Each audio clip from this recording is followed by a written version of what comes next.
नमस्कार, स्वागत है आपका कमोडिटी 10 बजे 10 मिनट में। और सबसे पहले बात एग्री मार्केट की कर लेते हैं, किस तरह की एक्टिविटीज यहां पर दिख रही है। सबसे पहले मसालों में जीरा, जहां पर जून का वायदा 27,000 के नीचे कल बंद हुआ था। आज अब किस तरह की शुरुआत होती है ये देखना बाकी अभी है।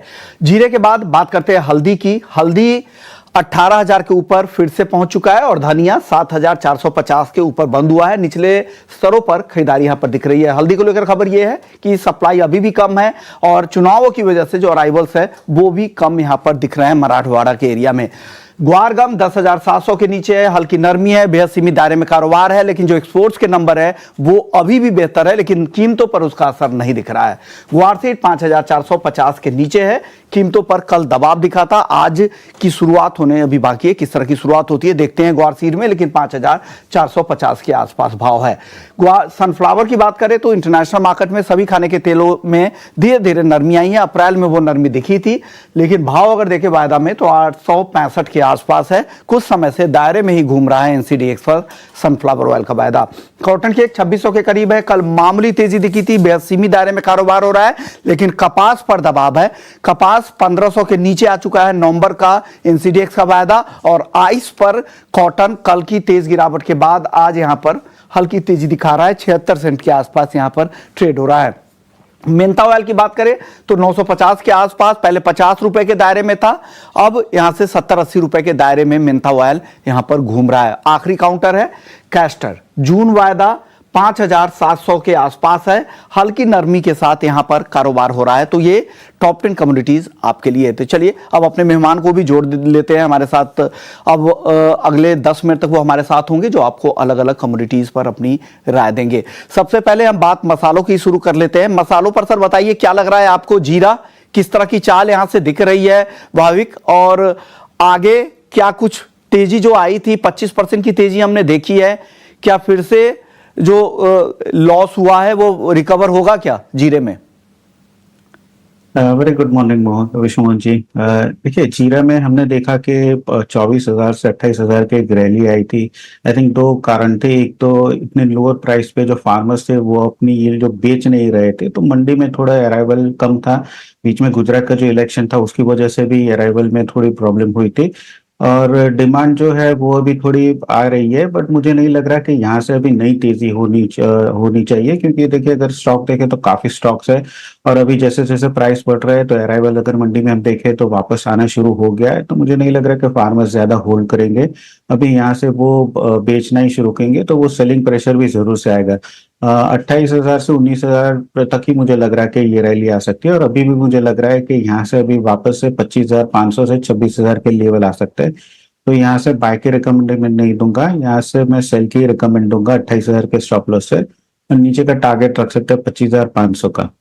नहीं, आपको लग रहा है कि खरीदारी नहीं करनी चाहिए, यहाँ पे रिस्की हो सकता है, आप बेचने की सलाह ही दे रहे हैं। यहाँ से बहुत ज्यादा तेजी अब आपको नहीं दिखती है, लेकिन कल हमने कई सारे ग्राउंड एक्सपर्ट से बातचीत की थी तो उन्होंने जीरा पर यही कहा था कि किसान के पास जो होल्डिंग है वो अब माल को मंडियों में नहीं ला रहे हैं, जब भाव बढ़ते हैं तभी लेकर आते हैं, इसलिए अराइवल्स अब धीरे धीरे काफी कम होते जा रहे हैं। चलिए बात कर लेते हैं हल्दी की। हल्दी को लेकर क्या लग रहा है भाभी, किस तरह की चाल दिख रही है? यहाँ पे 18,000 के ऊपर फिर से आया है। इस बार कहा जा रहा है कि शॉर्टेज की स्थिति बनेगी जब हम सितंबर अक्टूबर के आसपास। जून से बड़ी तेजी की संभावना जता रहे हैं कई सारे ग्राउंड के एक्सपर्ट्स हैं। आपको क्या लगता है हल्दी में क्या होगा अब? जी जरूर से देखिए, ये 20,000 से 18,000 के जो हमने नीचे के करेक्शन देखे है, इसीलिए क्योंकि मंडी में हालांकि न्यूज थे कि माल नहीं है, बट मंडी में लगातार माल आ रहे थे, तो उसकी वजह से सेलिंग प्रेशर हुआ था। दूसरा 20,000 पे जो इंस्टीट्यूशनल या बड़े जो एफएमसीजी थे वहां से भी थोड़ी डिमांड कम हुई थी, तो उसकी वजह से भी प्राइस करेक्ट हुआ था।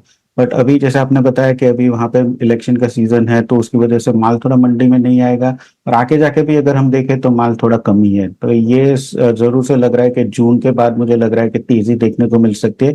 इनफैक्ट कल ही हमने देखा था कि लगातार 5-6 दिन के करेक्शन के बाद थोड़ी तेजी देखने को मिली थी। मुझे लग रहा है कि ये कंटिन्यू रह सकती है और आई थिंक जून के बाद वापस हमें 20,000 के ऊपर के लेवल भी देखने को मिल सकते हैं। तो करंटली अभी भी आज के दिन अगर किसी को ट्रेड लेना है तो मैं बाय की रिकमेंडेशन करूंगा 17,500 के स्टॉप लॉस है और ऊपर का टारगेट 19,000 का रख सकते हैं। धनिया में बताइए, धनिया जो रिकवरी दिख रही है 2 दिनों से, क्या ये कंटिन्यू होगी? क्या 7400 रुपए के ऊपर भी खरीदना चाहिए? जी जरूर से देखिए, आई थिंक मीडियम टर्म में अभी भी मुझे लग रहा है कि मेरा टारगेट 7,700 तक का रहेगा। और जैसे हल्दी की बात करें तो आई थिंक धनिया में भी इस बार जो है वो एटलीस्ट सोइंग जो है वो 60% लास्ट ईयर से कम है, तो वो भी आगे जाके प्रेशर बनाएगा प्राइस के ऊपर। तो मुझे लग रहा है कि धनिया में भी हमें तेजी देखने को मिल सकती है। आई थिंक ये लास्ट 2 वीक में जो हल्दी और हल्दी की जो सेलिंग प्रेशर थी उसकी वजह से धनिया में भी थोड़ा बहुत सेलिंग प्रेशर देखने को मिला था। अभी ये धनिया में जो टर्मरिक है उसमें तेजी देखने को मिली, तो आई थिंक इसकी भी हेल्प मिलेगी धनिया में। तो इसमें भी मैं बाइंग अपॉर्चुनिटी देख रहा हूँ। तो 7,400 के करीब एक बार करेक्शन आता है तो बाय कर सकते हैं 7,550 के टारगेट के लिए, और इंट्राडे स्टॉप लॉस रख सकते हैं 7,350 का। ओके, ग्वारसीड ग्वारगम में बताइए, यहां पर तेजी टिक नहीं पाती है, एक सीमित दायरे में ही कह सकते हैं। ग्राउंड के एक्सपर्ट्स कह रहे हैं कि जो एक्सपोर्ट की डिमांड है वो भी बेहतर है, मंडियों में अराइवल्स भी कम हो चुके हैं, लेकिन भाव पर वैसा कुछ दिख नहीं रहा है। क्यों दबा हुआ है भाव सर? देखिए ये साल जो एटलीस्ट एक्सपेक्टेशन है बारिश की वो नॉर्मल है, तो उसकी वजह से प्राइस थोड़े दबाव में दिख रहे हैं। हालांकि अभी अगर देखें तो जो यूएस में शेल प्रोड्यूसर्स जो है वो उनकी जो ऑयल ड्रिगिंग है वो थोड़ी कम है, तो आगे जाके भी आई थिंक जो गुआरगम का एक्सपोर्ट है वो थोड़ा कम हो सकता है। और मुझे लग रहा है कि ये तेजी तभी होगी अगर जो इस बार जो बारिश है वो थोड़ी लेट होगी, तो ही मुझे लग रहा है, क्योंकि 5,500 पे भी सोइंग होगी और 4,600 होगी तो भी सोइंग होने वाली है। तो इस बार एंटिसिपेशन है कि सोइंग अच्छी ही होगी, तो उसकी वजह से भी हमें प्राइस में बड़ी तेजी नहीं देखने को मिल रही है। तो आई थिंक लग रहा है कि एटलीस्ट ये मई महीने में जो गुआर सीड है वो 5,300 से 5,600 की रेंज में ही ट्रेड करेगा। और गुआरगम की बात करें तो आई थिंक गुआरगम भी मुझे सीमित दायरे में 11,000 से नीचे 10,500 ही ये मई में ट्रेड कर ऐसा लग रहा है। चलिए, ग्वार के बाद अब सीधा हम नॉन एग्री मार्केट का रुख करते हैं, क्योंकि चांदी ने फिर से नया रिकॉर्ड बनाया। कल दूसरे दिन घरेलू बाजार में चांदी ने रिकॉर्ड बनाया है। 87,000 रुपए के ऊपर, 87,200 रुपए के ऊपर चांदी अब जा चुकी है। क्या लग रहा है, जिस तरह की तेजी चांदी में दिख रही है, क्या करना चाहिए इस इतनी तेजी के बाद अब भाविक? थोड़ा वेट करना चाहिए करेक्शन के लिए, बट देखिए कल जो यूएस के महंगाई के डेटा आए हैं वो काफी अच्छे हैं, वीक ही आए हैं। तो अभी आई थिंक सोने और चांदी दोनों में मुझे को कोई नेगेटिव ट्रिगर नहीं लग रहा है, अनलेस एंड अनटिल थोड़ी प्रॉफिट बुकिंग आए तो ही करेक्शन आ सकता है, बट मेजर अभी मुझे नहीं लग रहा है। तो अभी भी ट्रेंड जो है वो पॉजिटिव है, तो बाय एंड डिप्स की स्ट्रेटेजी रखनी चाहिए। चांदी में अगर थोड़े डिप मिलती है 86,800 पे तो बाय कर सकते हैं 87,400 के टारगेट के लिए, और स्टॉप लॉस रख सकते हैं 86,400 का। आय है भाविक की कि करंट लेवल पे ना खरीदे, नीचे आने दे, 87,000 के नीचे मौका मिले फिर आप एंट्री करें, और वापस से 87,400 के टारगेट के लिए आप इंतजार कर सकते हैं।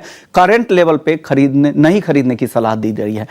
अब भाविक आप बताइए, गोल्ड में, गोल्ड 73,000 रुपए के ऊपर टिक गया है, क्या लग रहा है, क्या ये भी अब नया रिकॉर्ड फिर से बना सकता है? क्या 800 रुपए दूर है सिर्फ रिकॉर्ड से? जी जरूर से, इनफैक्ट कॉमेक्स में भी देखे तो it is very near to touching distance of 2400। अगर 2400 के ऊपर आता है तो मुझे लग रहा है जो भी थोड़ी बहुत शॉर्ट पोजीशन है वो अनवाइंड हो जाएगी। और वैसे भी जैसे मैंने बताया कि अभी भी कोई भी जो ट्रिगर्स है गोल्ड के लिए वो पॉजिटिव ही है, बस थोड़ा बहुत प्रॉफिट बुकिंग आ सकता है इंट्राडे, तो वही एक करेक्शन मेरे को दिख रहा है। तो जैसे चांदी काफी स्ट्रेच प्राइस है, मुझे सोने में भी लग रहा है कि थोड़ा बहुत वेट करना चाहिए, इतना हाई पे प्राइस चेंज नहीं करना चाहिए। बट अगर थोड़ा बहुत करेक्शन आता है अराउंड 70 to 95 तो कंफर्टेबल मैं रहूंगा बाय के लिए 72,800 के स्टॉप लॉस से, और टारगेट रहेगा 73,350 का। तो आपको लग रहा है खरीदारी करें, वेट करें, थोड़ा सा और डिप में मिले तब एंट्री करें, लेकिन ट्रेंड पॉजिटिव है इसलिए बाई साइड में ही रहे, लेकिन जो भी ट्रेड करे बिना स्टॉप लॉस के ट्रेड ना करे। कच्चे तेल की बात करते हैं, 6,600 के आसपास है एमसीएक्स क्रूड, $83 के ऊपर ब्रेंट क्रूड का भाव है। यूएस में जो महंगाई के नंबर जो थोड़े कम दिखे हैं, नरमी दिखी है, उससे यहां पर लग रहा है कि हो सकता है कि फेड दरों में कटौती करे सितंबर में, इस तरह की उम्मीदें बढ़ी है, उसका भी फायदा मिला है। स्ट्रॉन्ग डिमांड की भी रिपोर्ट आ रही है, उसका भी फायदा है। क्या लग रहा है कच्चे तेल में, यहां से क्या करें, टेक्निकली कैसा दिख रहा है कच्चे तेल का मार्केट भाविक?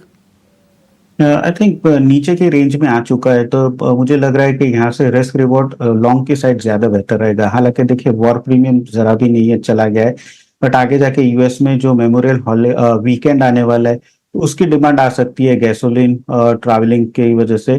और अभी भी अगर टेक्निकली देखें तो 6500 एक अच्छा सपोर्ट जोन है, आई थिंक उसके नीचे क्लोज देता है तो मुझे लग रहा है कि सेलिंग प्रेशर ज्यादा दिख सकती है।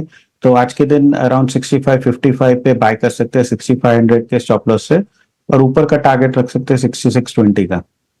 अब बात नेचुरल गैस की करते हैं। क्या लग रहा है, जिस तेजी से 150 से 200 तक पहुंचा नेचुरल गैस, क्या ये तेजी, ये मोमेंटम आगे भी दिखेगा? क्या करे नेचुरल गैस के ट्रेडर्स? नेचुरल गैस में आई थिंक बाई करना चाहिए। देखिए 200 का एक रेजिस्टेंस था, कल हमने देखा कि वो हर्डल फिनिश हो गया, ऊपर गया है। अभी भी अगर टेक्निकली देखें तो 185 के नीचे जब तक नेचुरल गैस नहीं जाता है तब तक मुझे लग रहा है कि ऊपर ही रहेगा। फर्स्ट टारगेट मेरा 200 का रहेगा और सेकंड टारगेट 210 का रहेगा। फंडामेंटल भी अगर देखें तो पॉजिटिव है, आगे जाके हीटिंग की वजह से कूलिंग डिमांड आने वाली है। सप्लाई देखिए तो कम ही है, तो इस वजह से मुझे लग रहा है कि प्राइस जो है वो टिकेंगे। आज के दिन 196 पे बाय कर सकते हैं 200 के टारगेट के लिए, और 193 का स्टॉप लॉस रख सकते हैं। जवाब दीजिएगा भाविक, बेस मेटल्स में क्या पसंद है आपको आज? बेस मेटल्स में मेरा कॉपर ही रहेगा टॉप पिक। तो कॉपर थोड़ा बहुत डिप मिलता है 892 पे, तो बाय कर सकते हैं 898 899 के टारगेट के लिए, और स्टॉप लॉस रख सकते हैं 888 का। शुक्रिया भाविक, आपने वक्त निकाला। वक्त है ब्रेक का। ब्रेक के बाद जब लौटेंगे तो आपके लिए इक्विटी मार्केट का पूरा एक्शन। नमस्कार।